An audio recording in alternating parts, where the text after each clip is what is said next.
Hello friend, मैं Rahul Raj sir. मैं आपके लिए पढ़ाऊंगा भारत का भूगोल। ठीक है, इसमें मैं पढ़ाऊंगा भारत की स्थिति, क्षेत्रफल और विस्तार के बारे में मैं पढ़ाऊंगा, अक्षांशीय तथा देशांतरी विस्तार के बारे में। अब हम देख लेते हैं, पहले ग्लोब पर एक नज़र डाल लेते हैं। ये हमारा ग्लोब है। ठीक है, अब ये ग्लोब पर एक बीचों बीच से एक रेखा खींची गई है जिसे हम 0 डिग्री अक्षांश रेखा बोलते हैं। ठीक है, ये क्या है? 0 डिग्री अक्षांश रेखा, जिसे हम विषुवत रेखा भी बोलते हैं। क्या? विषुवत रेखा, या इसे भूमध्य रेखा भी नाम देते हैं, भूमध्य रेखा। ठीक है, भूमि के मध्य से ये पृथ्वी को समान 2 गोलार्धों में बांटती है ये रेखा। ठीक है, 0 डिग्री अक्षांश रेखा। तो अब हम देखते हैं भारत ये हमारा कहाँ है। पहले हम देखते हैं, ये 2 गोलार्धों में बांट रही है। ये उत्तर दिशा में है तो ये उत्तरी गोलार्ध, ये दक्षिण दिशा में है तो ये दक्षिणी गोलार्ध। ये कौन सा है? दक्षिणी गोलार्ध।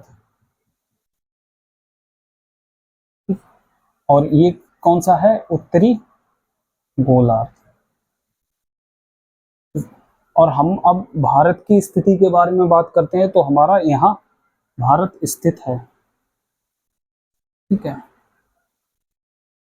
भारत यहाँ बना है। तो हम अगर अक्षांशीय स्थिति से बात करते हैं तो ये हमारा उत्तरी गोलार्ध में है, भारत ये है उत्तरी गोलार्ध में। लेकिन हम एक 0 डिग्री और है, जिसे 0 डिग्री देशांतर रेखा बोलते हैं। क्या है ये? देशांतर रेखा, 0 डिग्री देशांतर रेखा है। इसके हिसाब से हम देखते हैं तो ये भी 2 गोलार्धों में बांटती है पृथ्वी के लिए। तो ये हो गया पूर्वी गोलार्ध, ठीक है, पूर्व में है, और ये है पश्चिमी गोलार्ध जो पश्चिम में है। तो हम देखते हैं कि ये पूर्वी गोलार्ध और ये इधर पश्चिमी गोलार्ध, और ये उत्तर और ये दक्षिण। तो इस तरह से अगर हम कहा जाए तो ये हमारी भारत की स्थिति कहाँ है?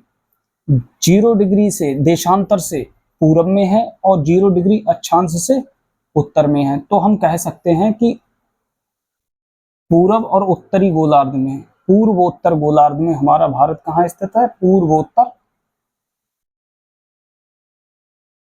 गोलार्ध में।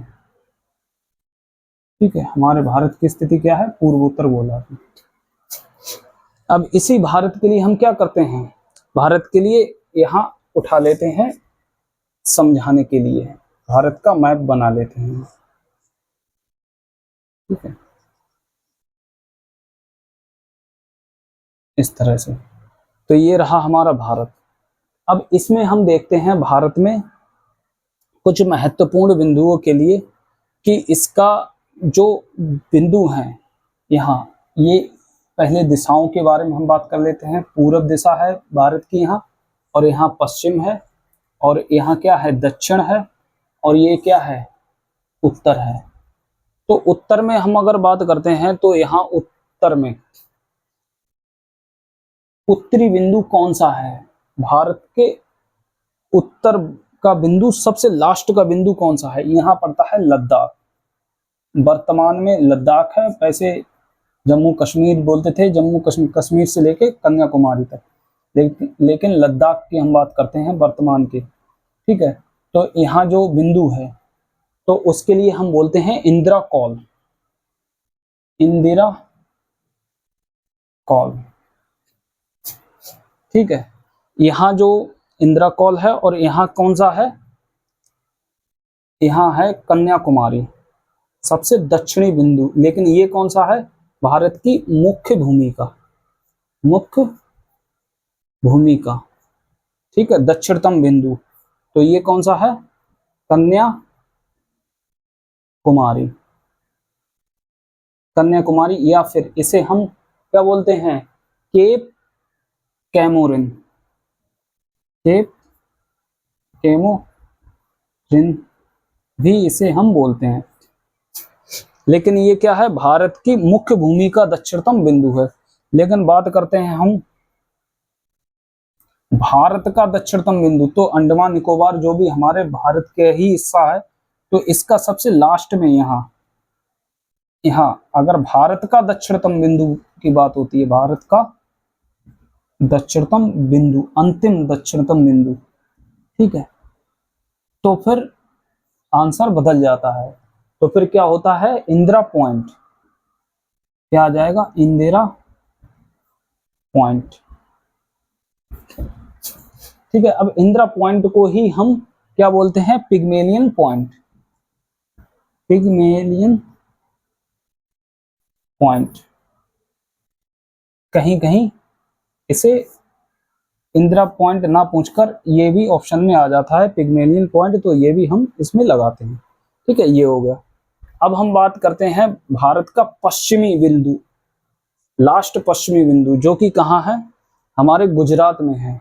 तो इसका नाम है गोहर मोती, ठीक है, ये कहाँ है, गुजरात, गुजरात में स्थित है, सबसे भारत का पश्चिमी बिंदु, ठीक है। अब हम बात करते हैं बिल्कुल पूर्वी बिंदु की बात करते हैं, बिल्कुल पूर्वी बिंदु का।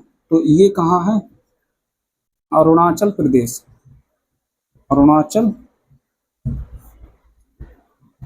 प्रदेश में। अच्छा, इसका नाम क्या है, पूर्वी बिंदु में इसका नाम क्या है, तो ये है किबिथू,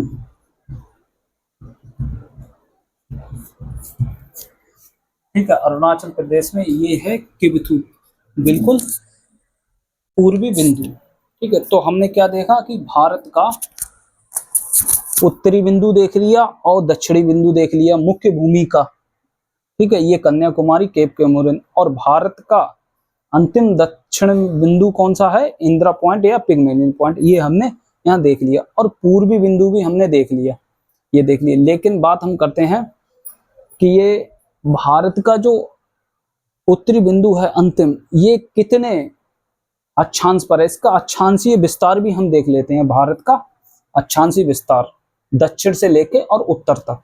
तो दक्षिण में हमारा अक्षांशीय विस्तार कितना है, कितने डिग्री अक्षांश पर हमारा दक्षिण है ये, तो 8.4 डिग्री उत्तरी अक्षांश, ठीक है। क्योंकि हम देखते हैं यहाँ ये क्या है, इधर से ये 0 डिग्री है, 0 से ऊपर के लिए जब हम बढ़ेंगे तो क्या है, उत्तर में बढ़ रहे हैं, तो ये उत्तरी अक्षांश हुआ कि नहीं हुआ, उत्तरी अक्षांश। और ऊपर के लिए बढ़ेंगे, ये भी उत्तरी अक्षांश, दोनों क्या है, उत्तरी अक्षांश है। इसी प्रकार ये ऊपर का क्या है, ये भी उत्तरी अक्षांश है। ये कितने डिग्री उत्तरी अक्षांश है ये वाला, तो 37, ये है 37.65 डिग्री उत्तरी अक्षांश, 37.6 उत्तरी अक्षांश ये है हमारा ऊपर। अब यहां हम देखते हैं, ये है अक्षांशीय विस्तार, ये हो गया। अब बात करते हैं हम भारत में, यहाँ जो अंडमान निकोबार का जो सबसे लास्ट में यह जो अक्षांश है नीचे के लिए, ये कितना है, ये 6 डिग्री 45, इस तरह से उत्तरी अक्षांश इसका विस्तार है, ठीक है। लेकिन अब हम देखते हैं यहाँ ये अक्षांशीय विस्तार हो गया, तो दक्षिण से और उत्तर तक भारत लगभग कितने अक्षांशों में फैला हुआ है, तो ये हमारा फैला हुआ है लगभग 30 अक्षांशों में। ऐसे ही पूरब से और पश्चिम ये क्या हुए, ये देशांतर हुए, ये मैंने पढ़ाया था यहाँ देशांतर, तो ये कितने देशांतरों में ये फैला हुआ है, तो यहाँ पर हम देशांतर की बात कर लेते हैं। तो देशांतर के लिए हम देखते हैं 68.7 पूर्वी देशांतर, ठीक है, ये पूर्वी देशांतर है।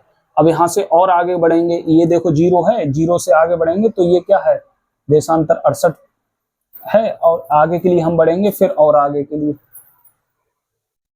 फिर पूरब में हम बढ़ेंगे इधर के लिए, तो यहाँ कितना है, यहाँ 97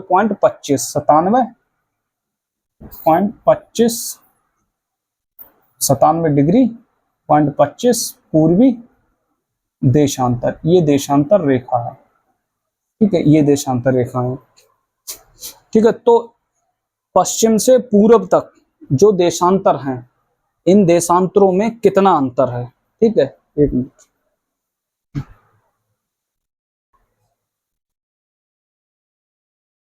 ठीक है, ये हम तो ये हम देखते हैं। ठीक है, तो हमने ये देख लिया देशांतरीय विस्तार कि 68 से लेके 97 देशांतरीय विस्तार। अब देशांतरीय विस्तार में भारत के पश्चिम से लेके पूर्व तक जो हमारा भारत का विस्तार है वो कितने देशांतरों में फैला हुआ है। तो ये हम पहले मिटा दें, ये मिटा दे रहे हैं। तो कितने देशांतरों में ये फैला हुआ है, तो यहां से यहां तक जो देशांतर है, तो ये 30 देशांतर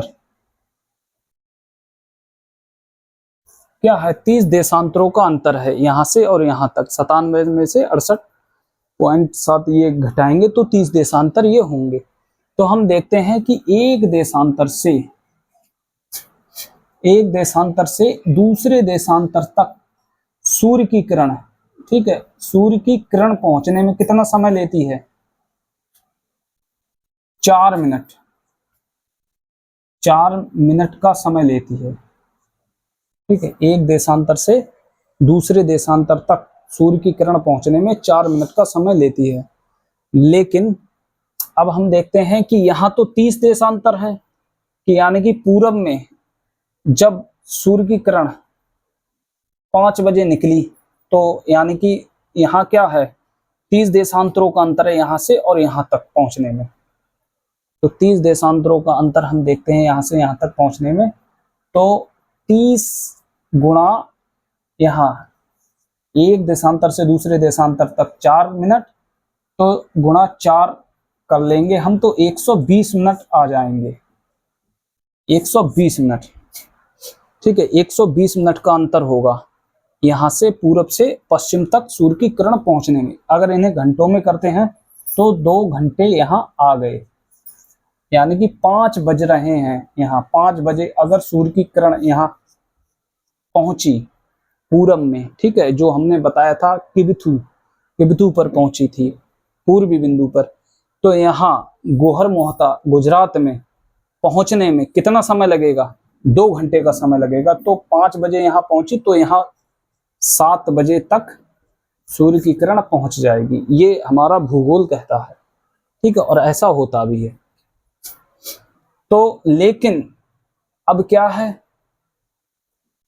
लेकिन फिर भी यहाँ 5 बजेंगे तो 5 यहाँ भी बज रहे हैं, समय क्या है, एक ही है। सूर्य की किरण भले यहाँ से यहाँ तक पहुंचने में 2 घंटे का समय ले, लेकिन क्या है, समय एक ही रहता है पूरे भारत का। यहाँ भी अगर 5 बज रहे हैं तो 5 यहाँ भी बजेंगे। तो वो किसकी देन है, एक और रेखा के बारे में हम बात कर लेते हैं। ठीक है, एक और रेखा के बारे में हम बात कर लेते हैं। उस रेखा का क्या नाम है, 82.5 डिग्री पूर्वी देशांतर। ठीक है, ये क्या है, 82.5 डिग्री पूर्वी देशांतर रेखा है ये। अब इसके बारे में हमने देखा कि ये रेखा क्या करती है, ये भारत की समय मानक रेखा है। ठीक है, भारत का समय निर्धारित यही करती है।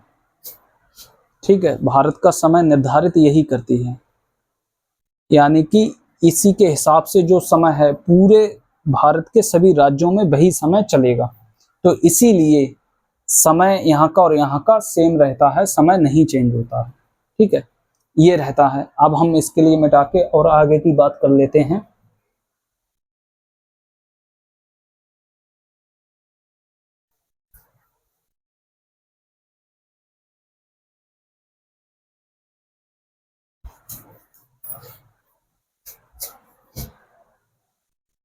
कि जो भारत है हमारा, ये हम फिर से बना लेते हैं भारत का चित्र, मानचित्र।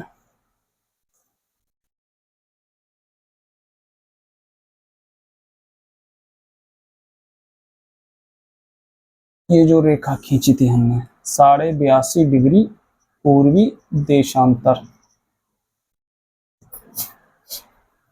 ठीक है, और ऐसे ही हमारे भारत के बीचों बीच से एक रेखा और जाती है, ठीक है, इस रेखा का नाम है कर्क रेखा, ये मुख्य अक्षांश रेखा है। ठीक है, इसे बोलते हैं 23.5 डिग्री, 23.5 डिग्री उत्तरी अक्षांश रेखा है। ये 23.5 डिग्री उत्तरी अक्षांश है, 0 से 23.5 डिग्री उत्तर में है कर्क रेखा। अब हम देखते हैं ये कर्क रेखा भारत के कितने राज्यों से, तो ये 8 राज्य ऐसे हैं भारत के जहां से ये भारत की रेखा, कर्क रेखा भारत के 8 राज्यों से होकर गुजरती है। तो ये कौन कौन से राज्यों से होकर गुजरती है, तो पहले तो हम ये ट्रिक से ही हम इसे सॉल्व कर लेंगे। जैसे ट्रिक हम लगाते हैं इसमें, मित्र पर गमछा झार, तो इधर मिजोरम, ठीक है, रा से त्रिपुरा, पश्चिम बंगाल, रा से राजस्थान, रा से गुजरात, मध्य प्रदेश,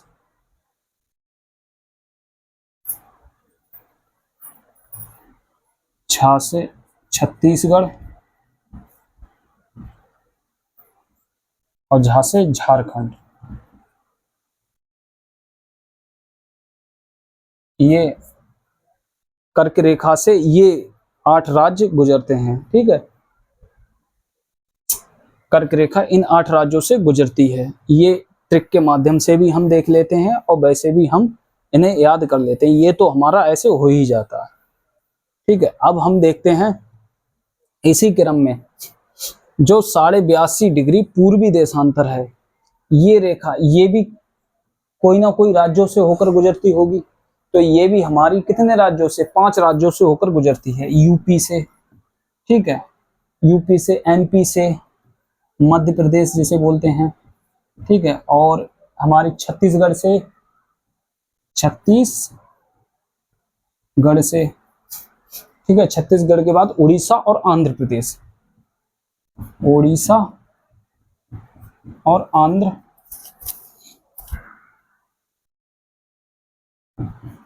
प्रदेश। ठीक है, ये 5 राज्य हैं जो कि हमारी 82.5 डिग्री पूर्वी देशांतर ये रेखा गुजरती है। अब बात आती है 82.5 पूर्वी देशांतर ये रेखा गुजर रही है और यहाँ कर्क रेखा, ये दोनों रेखाएं कौन से राज्य में एक दूसरे को काट रही हैं, ये भी क्वेश्चन आता है। तो देखो ये छत्तीसगढ़ राज्य है, ये 82.5 में भी आता है और कर्क रेखा में, तो ये छत्तीसगढ़ में ये एक दूसरे को काट रही हैं। ठीक है, ये देख लिया हमने। ठीक है, अब हम कुछ और बिंदु हम भारत में इसके हम देख लेते हैं, और बिंदुओं पर हम नजर डाल लेते हैं। तो हम देखते हैं कि जो भारत है हमारा, वह कितने ऐसे राज्य हैं, ठीक है, राज्य हैं हमारे, और हमारा जो भारत है ये कौन कौन से देशों से अपनी सीमा साझा करता है। ठीक है, ये हम देख लेते हैं। तो पहले तो हम क्रम में ही देखेंगे, उत्तर और पश्चिम, ये पूरब है और ये दक्षिण है। ठीक है, तो ये इस तरह से हम बना लेंगे। ठीक है, तो हम देखेंगे उत्तर और पूर्व पश्चिम में, पश्चिम और उत्तर में कौन कौन से देश हैं, दिशा का भी हमें ध्यान रखना चाहिए। पश्चिम और उत्तर में कौन कौन से देश हैं, तो यहाँ पाकिस्तान है, ठीक है, और कौन सा है, अफगानिस्तान, ठीक है, ये गुजर रहा है, ये रेखाएं, वो ये देश हैं यहाँ। ठीक है, और यहाँ उत्तर में अगर हम बात करते हैं, उत्तर में तो कौन कौन से देश हैं, चीन है, ठीक है, और यहाँ भूटान है, ठीक है, और कौन सा है, प्लस नेपाल है। ठीक है, चीन, नेपाल और भूटान, ये देश हमारे भारत से सीमा साझा करते हैं, सीमा लगाते हैं। ठीक है, ये देखते हैं हम। और यहाँ पूरब में कौन कौन से हैं, तो बांग्लादेश, बांग्लादेश ये है, प्लस और ये पूरे में कौन सा है, म्यांमार। चलो थोड़ा और देख लेते हैं वीडियो के लिए, थोड़ा और बढ़ा के।